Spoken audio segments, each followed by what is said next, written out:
আজকে পুরুষোত্তম মাসের প্রথম দিন এবং আমরা ভগবানের জন্য এখানে প্রদীপ রেডি করছি।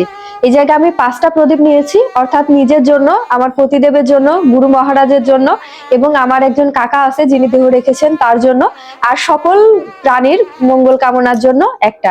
তো এইভাবে আমরা এখানে প্রদীপ নিয়েছি, এখানে কর্পূর রেখেছি, পাশে তিলের তেল এবং ঘি একসাথে এখানে মিক্সড করে নিয়েছি।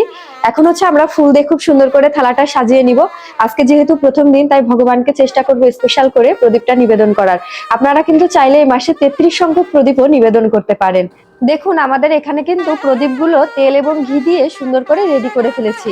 এখন হচ্ছে আমরা খুব সামান্য করে করে কর্পূর নিয়ে এইভাবে মাথায় দিয়ে দিব। কর্পূর দ্বারা প্রদীপ নিবেদন করা এটা কিন্তু প্রতিদিন যদি আপনি বাড়িতে করেন তাহলে বিভিন্ন প্রকার নেগেটিভ এনার্জিও কিন্তু বাড়ি থেকে দূর হয়ে যায়। তো পুরুষোত্তম মাস 1 মাস ব্যাপী চেষ্টা করবেন মাটির প্রদীপ, কলার খোলায় বা ধাতব পাত্রে প্রদীপ ভগবানকে নিবেদন করার জন্য। যদিও শরীর অনেক খারাপ, তারপরেও চেষ্টা করছি আজকে যেহেতু প্রথম দিন তাই ভগবানকে স্পেশাল করে প্রদীপটা নিবেদন করার জন্য। চলুন তাহলে নিবেদন করি। আমরা প্রথমে ভগবানের চরণে 4বার এটা নিবেদন করব।